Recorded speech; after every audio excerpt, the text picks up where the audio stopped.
खेला हुए का नारा देने वाली ममता बनर्जी के साथ बड़ा खेल हो गया है।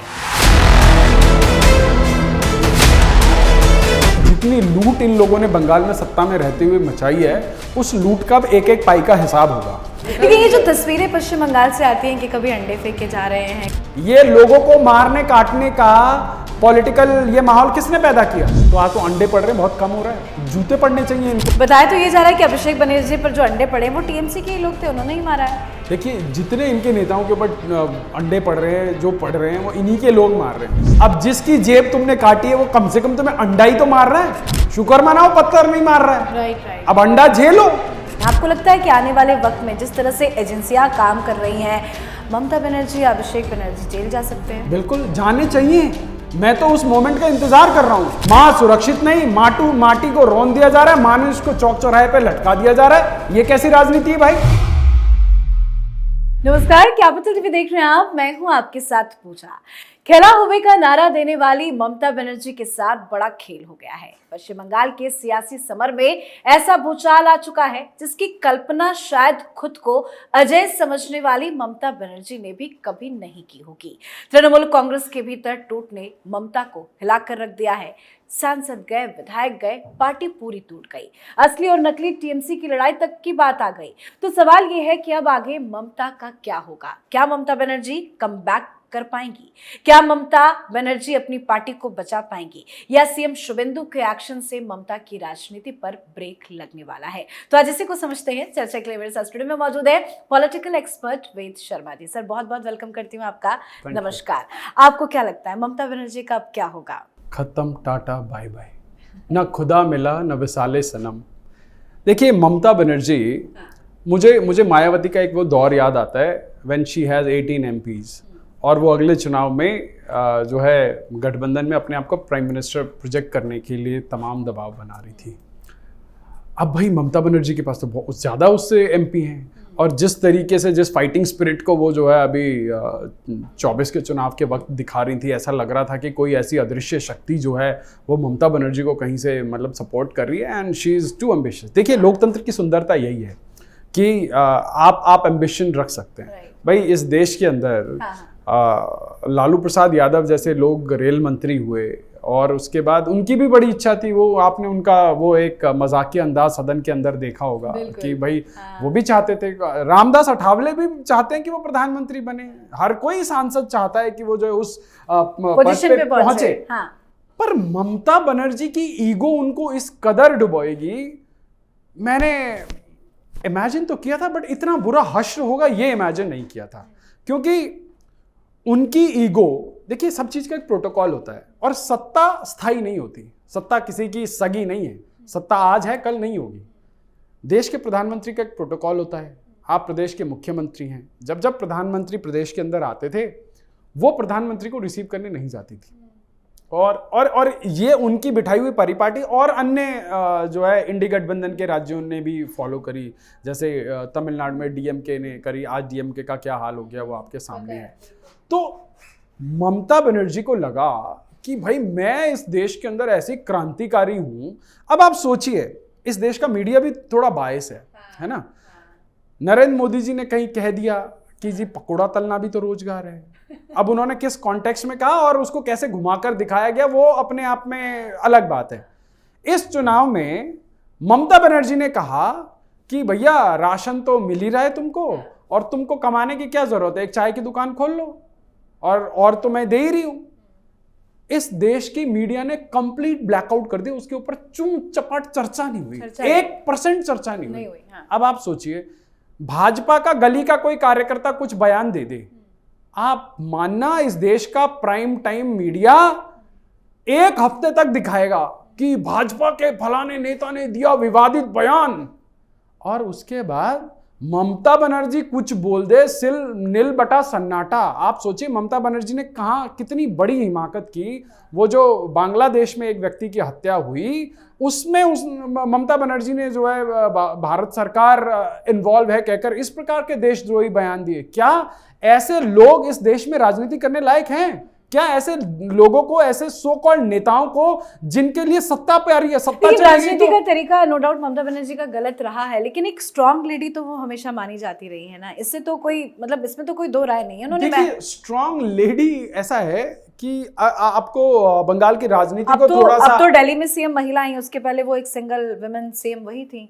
उसको लेकर भी क्रेडिट जाता है। देखिए ऐसा नहीं है कि वही इकलौती महिला सीएम थी, इस देश में तमाम बहुत महिला है, सीएम रही, जयललिता रही, कितने बढ़िया तरीके से उन्होंने राजपाट चलाया। भाजपा शासित राज्यों में देखें आप, वसुंधरा राजे सिंधिया ने जो कई बार राजस्थान की सरकार चलाई, तो ऐसा कोई अपवाद नहीं है।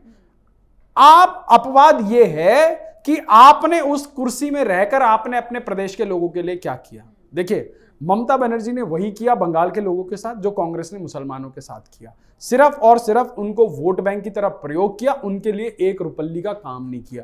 आप आज बताइए, आज बंगाल के अंदर तमाम जो केंद्र से पैसे जाते थे तमाम योजनाओं के, वो कभी इस्तेमाल नहीं हुए, वो लैप्स हो गए, वो वापस आ गए, वो तमाम चीजें हैं। अगर आज उनके ऊपर एक श्वेत पत्र निकाला जाए तो ममता बनर्जी को चेहरा बचाना मुश्किल हो जाएगा। पर आपने क्या किया? आपने सिर्फ और सिर्फ एक ओछी राजनीति के अलावा तो और कुछ काम नहीं किया। आप करके दिखाती, आप बंगाल की महिलाओं के लिए कुछ क्या जो किया उसका ही नतीजा है कि जनता ने भी बाहर कर दिया। लेकिन रिजल्ट्स जब सामने आए थे, जब वो हार गई, तो काफी लंबे वक्त के बाद वो मीडिया में आई और उन्होंने कहा कि अब हम दिल्ली जाएंगे, दिल्ली से लड़ेंगे, ऑपोजिशन पार्टीज को स्ट्रॉन्ग करेंगे, विपक्षी अरे अपनी पार्टी बचेगी तो ऑपोजिशन के साथ आप स्ट्रॉन्ग करेंगे।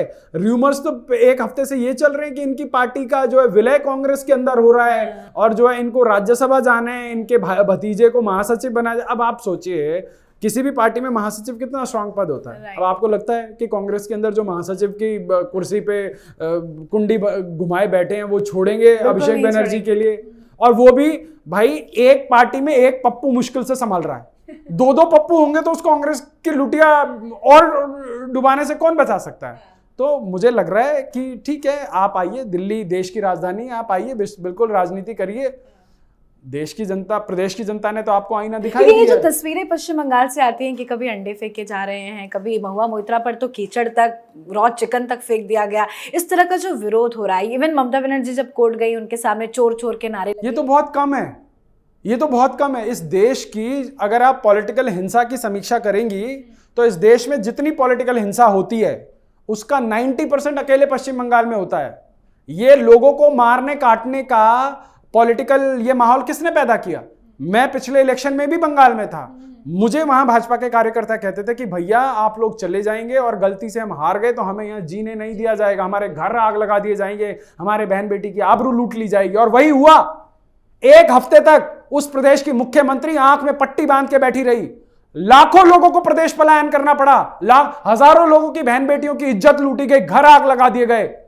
इस देश के मीडिया मौन हो गया, इस देश का ह्यूमन राइट मौन हो गया, किसी ने कुछ नहीं बोला। आज भाजपा शासित राज्य में एक मुसलमान को दस्त लग जाए, उसको किराए पे मकान ना मिले तो वो देश दुनिया में हड़कंप मच जाता, 57 देशों तक खबर चली जाती है। पर इस देश के अंदर, अपने ही देश में, अपने ही राज्य में जब आपके ऊपर राजनीतिक हिंसा होती है, सेकुलरिज्म का सूरमा चुप हो जाता है, कोई नहीं बोलता। इस देश का मेन स्ट्रीम मीडिया नहीं बोलता। राइट। तो आज तो अंडे पड़ रहे हैं, बहुत कम हो रहा है, जूते पड़ने चाहिए इनको। कह रहे सब बीजेपी वाले करवा रहे हैं। भैया एक बात बताइए, बीजेपी जो आदमी आपसे त्रसित है, आपकी पार्टी का भी हो सकता है। बताया तो ये जा रहा है कि अभिषेक बनर्जी पर जो अंडे पड़े वो टीएमसी के लोग थे, उन्होंने ही मारा है। देखिए जितने इनके नेताओं के ऊपर अंडे पड़ रहे हैं, जो पड़ रहे हैं, वो इन्हीं के लोग मार रहे हैं। देखिए अभी आपने अभी रिसेंटली एक वीडियो देखा होगा कि इनकी एक विधायिका थी, एक महिला विधायिका, जो कह रही है कि खूब कट मनी उठाओ, 25% अपने पास रखो, 75% जो है पार्टी में जमा कराओ। भाई करप्शन किसने पैदा किया? तुम ही ने किया, तुम्हारे ही नेताओं ने किया। अब जिसकी जेब तुमने काटी है वो कम से कम तुम्हें अंडा ही तो मार रहा है, शुक्र मनाओ पत्थर नहीं मार रहा है। राइट। अब अंडा झेलो। महुआ मोइत्रा, उन्होंने अपने मुंह से कितने अंडे मारे हैं आपको पता है? अभी चुनाव से पहले क्या बोलती थी? जो तृणमूल को वोट नहीं देगा वो बंगाली नहीं है। क्यों? तृणमूल का मतलब क्या बंगाल है क्या? तृणमूल को वोट देने वाला ही बंगाली है और नॉन बंगाली है। तो जो बांग्लादेश से अपने जिज्जे उठा के लाई थी वो क्या है? आज बंगाल के अंदर यह स्थिति इन्होंने पैदा कर दी, जो उस प्रदेश का नागरिक है, जो वहां जन्मा है, जो वहां पैदा हुआ है, पला है, बड़ा है, उसको सरकारी कागज नहीं मिल रहे। जो बॉर्डर फांद के आ रहा है, जो फेंसिंग फांद के आ रहा है, उनको जो है थोक के भाव में जो है इनके मुस्लिम नेता जो है घर में दामाद की तरह पाल रहे हैं, उनको वोटर कार्ड से लेकर पासपोर्ट। फिलहाल अभी जो प्रेजेंट स्थिति को देखें, सांसद गए, विधायक गए, पार्टी टूट गई। अब तो पार्टी फंड, पार्टी के लोगों को लेकर भी इतना ज्यादा बवाल चल रहा है। आपको क्या लग रहा है कि अब आने वाला वक्त ममता बनर्जी के लिए और कितना मुश्किल भरा हो जाएगा? देखिए, बहुत ज्यादा मुश्किल भरा होगा, क्योंकि जितनी लूट इन लोगों ने बंगाल में सत्ता में रहते हुए मचाई है, उस लूट का एक एक पाई का हिसाब होगा, और हिसाब कोर्ट के माध्यम से होगा। और कोर्ट में तो आपको सब चीज का स्पष्टीकरण देना होता है ना। अब आप देखिए, लालू प्रसाद यादव ने स्टेट ट्रेजरी से चोरी करी चारा घोटाले में, आज वो जेल में धक्के खाते फिर रहे हैं, है ना। कोई भारत की आजादी में तो उन्होंने हिस्सा नहीं लिया था जिसकी उनको सजा मिली है। तो जब आप लोगों के टैक्स के पैसों पर डाका डालोगे तो आपको उसका स्पष्टीकरण देना पड़ेगा कि भैया आपने कहां खर्च किया, हजारों करोड़ रुपए का, और एक विभाग में नहीं, हर विभाग में। आपने भ्रष्टाचार का जिक्र किया, तो वैसे भ्रष्टाचार के बहुत केसेस भी चल रहे हैं। अभिषेक के खिलाफ, ममता बनर्जी के खिलाफ भी कई सारे आरोप लगे हैं। आपको लगता है कि आने वाले वक्त में जिस तरह से एजेंसियां काम कर रही हैं, ममता बनर्जी, अभिषेक बनर्जी जेल जा सकते हैं? बिल्कुल जाने चाहिए। मैं तो उस मोमेंट का इंतजार कर रहा हूं कि जिन लोगों ने मां माटी मानुष को बर्बाद करने का काम किया। हाँ। आप बताइए, एक बहुत एल्डरली माताजी थी, 80 वर्ष की, मजूमदार करके उनका नाम था। पिछले इलेक्शन में टीएमसी के लोगों ने उन माताजी को तक नहीं छोड़ा, उनको अटैक किया। बीजेपी के हर गली चौराहे के कार्यकर्ताओं को मार के लटका दिया जाता था। मां सुरक्षित नहीं, माटी को रौंद दिया जा रहा है, मानुष को चौक चौराहे पे लटका दिया जा रहा है। ये कैसी राजनीति है भाई? और उसके बाद जैसे ही कोई एजेंसी अपना काम करने लगे, फिर वो लाल किताब वाला एक भैया आ जाता है कि हाँ भैया संविधान खोल के देखा तो खाली है, उसके अंदर कुछ भी नहीं है। तो यही हाल तृणमूल का है और अभिषेक बनर्जी का है। तो अब वो खाली की लाल किताब बचाएगी नहीं, या तो भाई किसी ज्योतिष वोतिष है ना, किसी तंत्र मंत्र वाले को दिखा ले, वो कोई नई लाल किताब बना के दे दे। पर जो राहुल गांधी लाल किताब दिखा रहे हैं ना, जिसके अंदर खाली पन्ने, जिसके अंदर कुछ नहीं लिखा, उससे बचाव नहीं होने वाला। आखिरी सवाल, क्या ममता बनर्जी कम बैक करेंगी? बिल्कुल नहीं करेंगी। ममता बनर्जी की राजनीति आज और इसी वक्त समाप्त हो गई, क्योंकि बंगाल अगले 15-20 वर्षों के लिए डीप क्लीनिंग के मोड पे चला गया। बंगाल अब विकास करेगा। बंगाल अब ये जो है इस प्रकार की ओछी और थोती राजनीति के पीछे नहीं लगेगा। देखो, बंगाल को कम्युनिस्टों ने क्या किया, उसके बाद एक नया सपना दिखा के, आप बताइए, नंदीग्राम करके ममता बनर्जी ने बंगालियों को 15 साल बेवकूफ बनाया। आप बताइए, आज बंगाल के अंदर पिछले 15 साल में कौन सी इंडस्ट्रियां गई हैं? इंडस्ट्रियां पलायन हुई हैं वहां पे। आंकड़ों की बात करते हैं ये लोग, इनके पास बात करने के लिए आंकड़े नहीं है, क्या बात करेंगे? आप सब छोड़िए, आप कलकत्ता आप गई होंगी चुनाव में, आपने वहां का इंफ्रास्ट्रक्चर देखा होगा, आपने वहां की तंग गलियां देखी होंगी। एक राजधानी का विकास ना कर पाने वाली सरकार क्या पूरे प्रदेश का विकास करेगी? तो अब ममता बनर्जी की राजनीति में फुल स्टॉप लग गया है। देखिए, क्षेत्रीय राजनेताओं को आप उठा के देखिए, संन्यास ले लेना चाहिए। महाराष्ट्र में आप देखिए, उद्धव ठाकरे का क्या हुआ, शरद पवार की पार्टी का क्या हुआ, और वही हाल ममता का हो रहा है। ऐसे ही देखिए, देश की जनता के राजनीतिक समझबूझ में एक व्यापक परिवर्तन आ रहा है। देश की जनता समझ रही है कि किसकी नीति, किसका नेता और किसका नेतृत्व हमें चाहिए। आज जब देश के अंदर एक ऐसा प्रधानमंत्री, ऐसा कर्मयोगी प्रधानमंत्री आया है जो दिन रात सिर्फ देश के लिए सोच रहा है। वो 12 घंटे का ट्रैवल करके आता है, वो आते ही सुबह कैबिनेट की मीटिंग लेने बैठ जाता है। वो ये नहीं कहता कि मुझे जेट लैग हुआ है, मैं इतना ट्रैवल करके आया हूँ। तो जो प्रधानमंत्री 365 दिन काम करता है, हमें ऐसा कर्मयोगी नेता चाहिए, या जो हम लोगों को तुष्टिकरण की जो है गंदी राजनीति में जो है घोल दे और बर्बाद कर दे, हमें ऐसी राजनीति चाहिए। तो देश की जनता धीरे धीरे अच्छे से समझ रही है। जी बिल्कुल, बहुत बहुत धन्यवाद बातचीत के लिए। नमस्कार।